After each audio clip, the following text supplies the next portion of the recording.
Hussain is a painter of our time.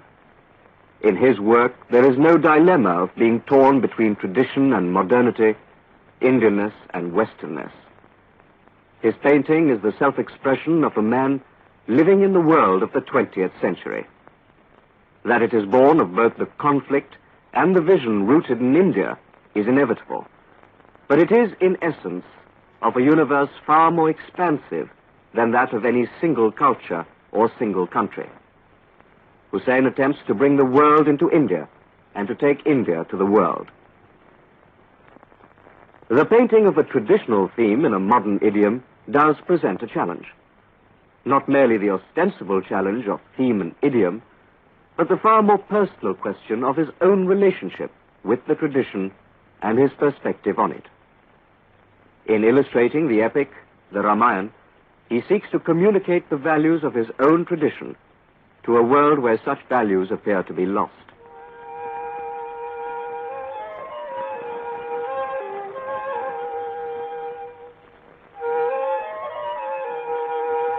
He has been working on this series for the last 3 years in the home of Badri Vishal Pipti, his friend and patron in the city of Hyderabad.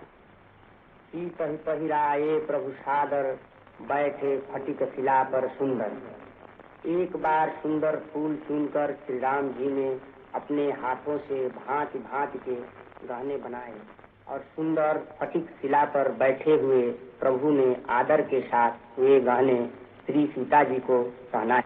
Surpati सुतधरी voice देखा सठ चाहत रघुपति बल देखा। Readings from the epic become visual notes.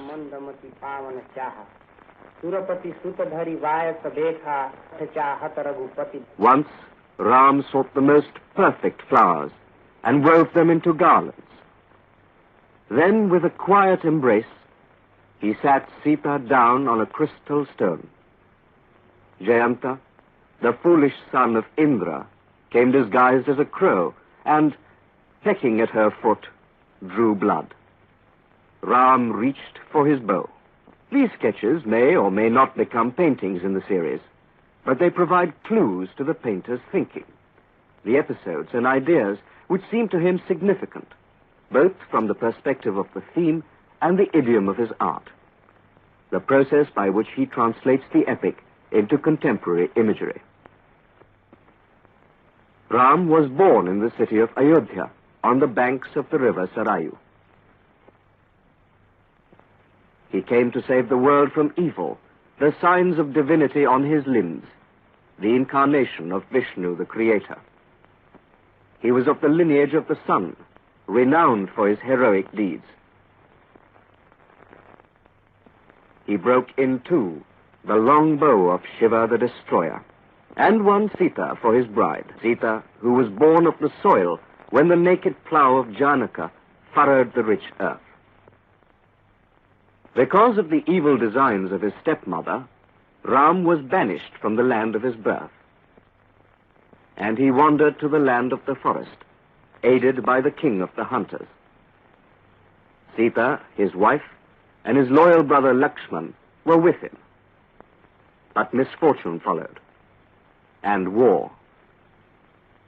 And so the myth renews itself in a new iconography.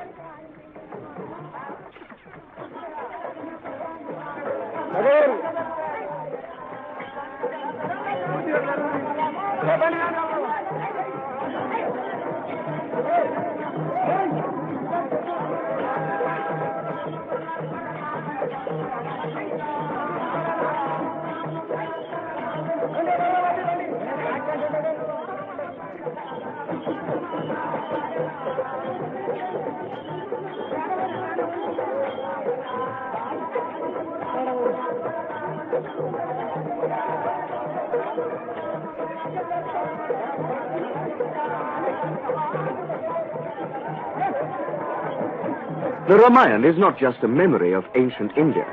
It is very much a part of the living, popular culture of the present day. It is into this culture that Hussain seeks entry as an artist, and with which he wishes to communicate.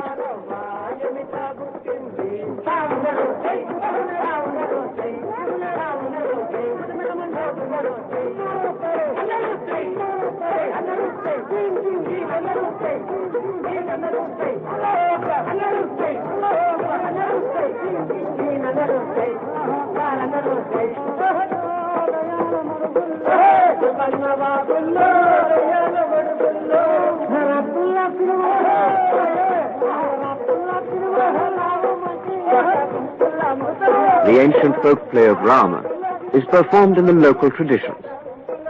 Puppets, dance, ballad and drama with the paintings as backdrops. For the villagers and for Hussain, it is a great occasion.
Success as a painter is not enough for Hussain.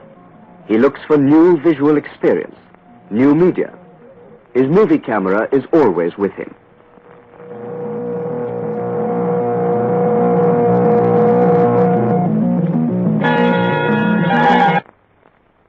This excerpt is from his film on Rajasthan, Through the Eyes of a Painter. The film received the Golden Bear for the best short film at the 1967 Berlin International Film Festival.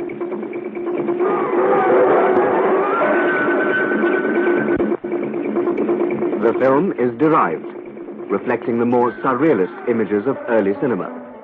But it is derived in the best sense of the word, since the images again are born of the sensitivity of a man uncertain of the answer. It is the same sensitivity which is reflected in his poems. My words born in you are yet unspoken. I fear they are drowned in a still pond near the silent tryst of villages. Far-flung rooftops sit in groups telling stories unknown to themselves.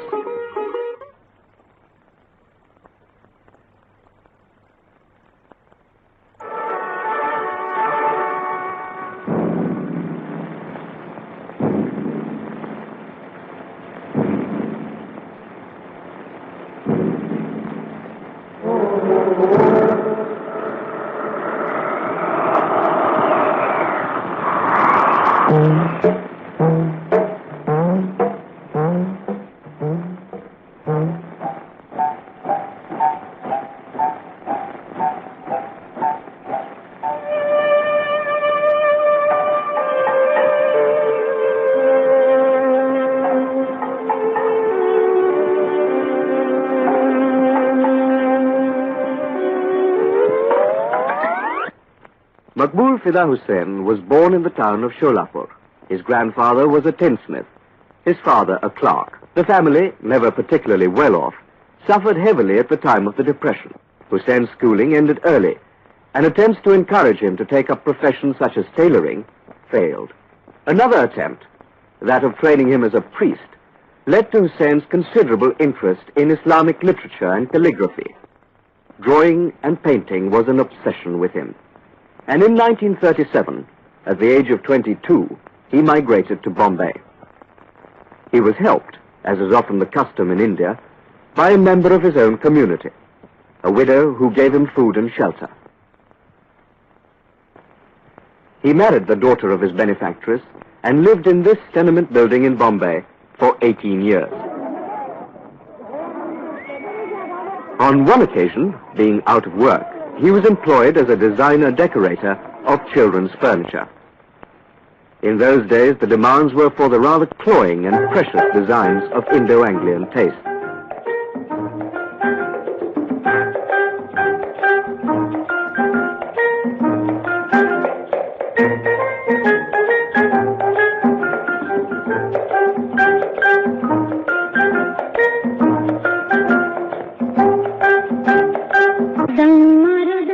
He also worked for many years as a sign painter, specializing in the gigantic billboards which announced the glories of the Bombay cinema. A feeling for the massive pop images has stayed with him. Back in his old haunts in Bombay, he uses the pop style for his satirical paintings of contemporary society.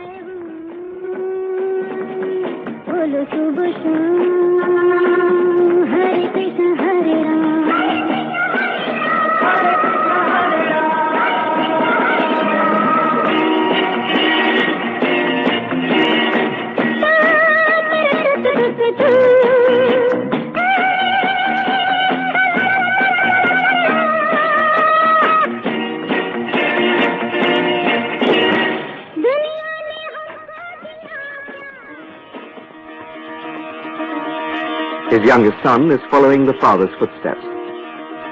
His second son is already a promising painter.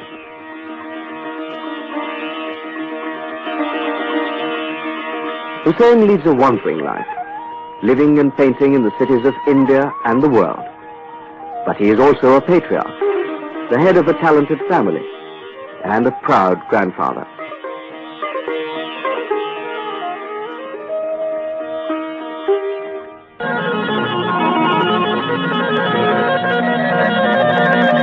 For the artist, breaking paradigms and reaching for something new, the paradox seems unavoidable. Those who support his art are not the makers of the vibrant, popular culture, but more often those who can afford to gamble on an artist, or those for whom a painting is an investment, or even those who feel that their claims to being cultural pace-setters require a painting by an established artist. For a painter to hang on such walls is nevertheless not just a sleight of hand. It means that his work has been through the test of acceptability by the critics of the age.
Hussain discovered horses when, during his travels in China, he came across the Tang and Sung period horses, sculptures which almost symbolize the horse for all eternity, and the paintings of Chipa Sheh.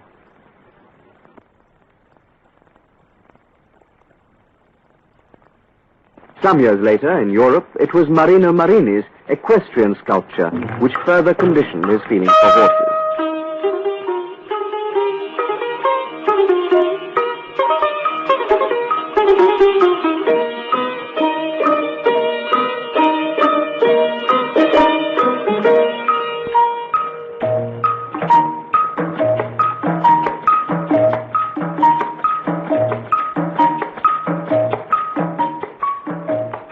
Commissioned to decorate one of Delhi's new high-rise buildings, Hussain plunged into the work with the fanaticism of a Renaissance artist, personally superintending the firing of the ceramic tiles, and finally climbing the scaffolding to embed the tiles to create his first major murals.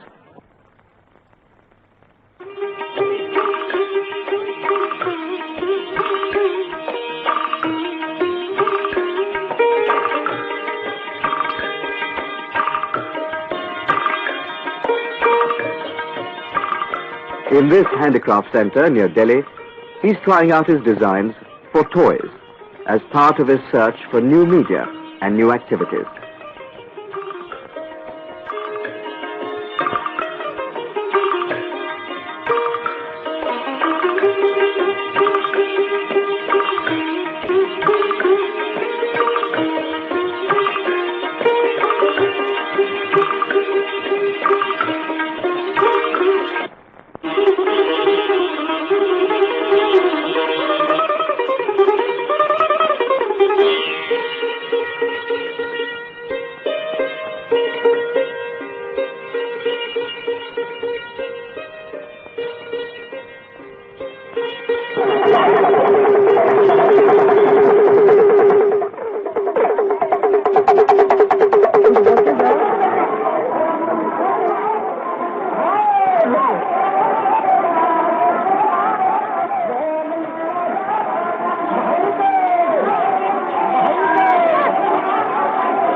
A number of Hussein's paintings are not in private collections and are thus available to the public, such as those in the National Gallery of Modern Art in Delhi.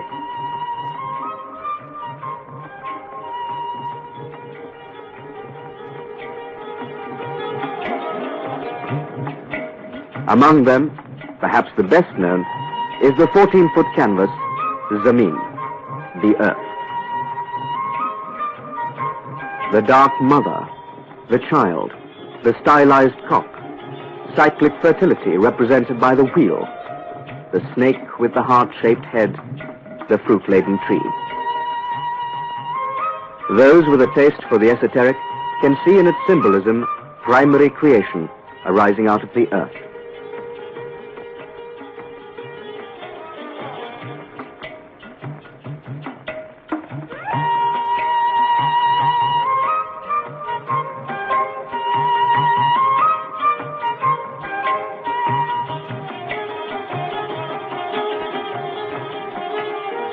Hussain has painted woman in her many dimensions.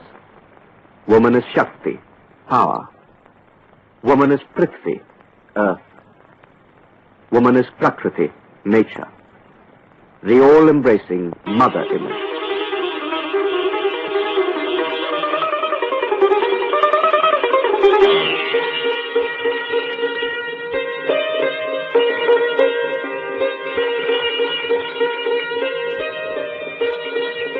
But woman is also the lover. In the neighborhood of your breath, I have traveled close and far. The wall there, sun-baked and brown, paints a thin shadow over your lips. Under that shadow, I remember how wet are our naked words. Perhaps it is his moorings in the Indian tradition, which suggest to him the vision of woman as more than man. These moorings have not chained him or kept him from being a true planet dweller. The moonshot did not pass him by. Hussein's reaction to the moon landing was a construction, where the most striking feature is the doll, a stunning reminder of the relationship between man, the universe, and science.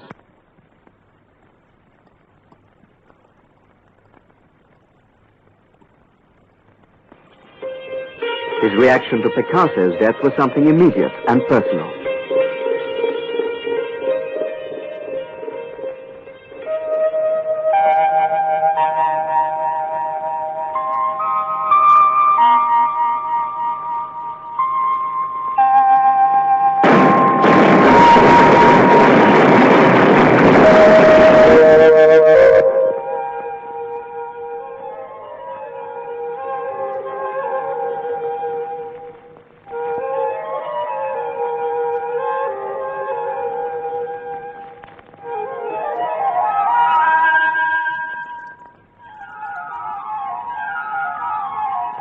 Hussain is a lover of cities, for the city to him represents people, human complexities, and the outcome of human efforts.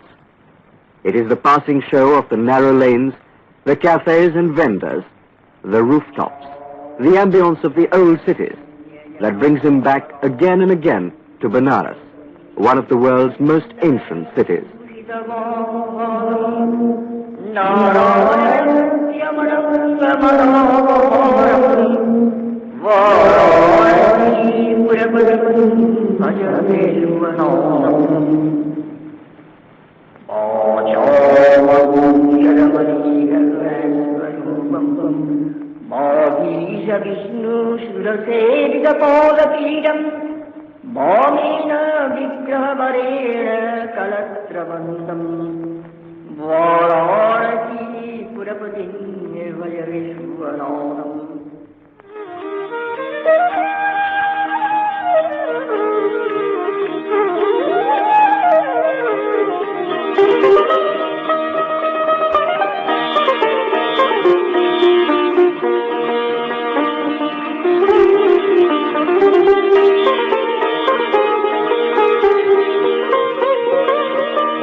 Hussain reacts with immediacy to places, situations, relationships, and at once translates them into visual imagery.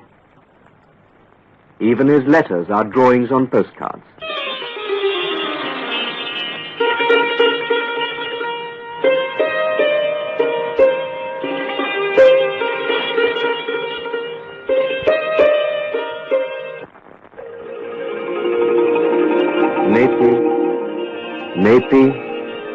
Nati. Nothingness. That is the only reality.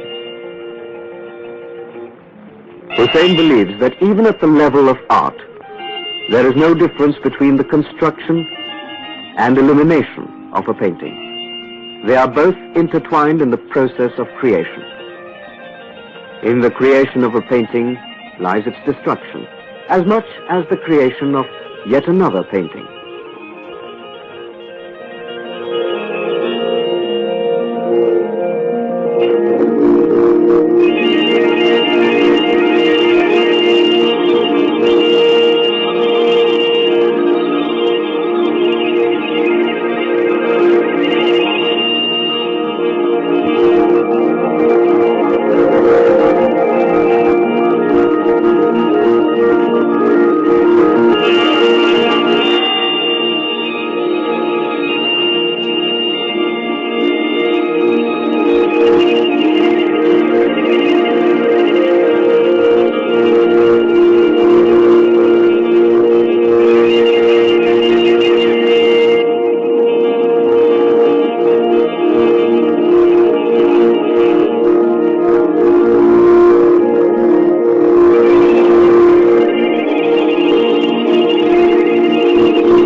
Send me a snow-clad sheet of sky, bearing no scar.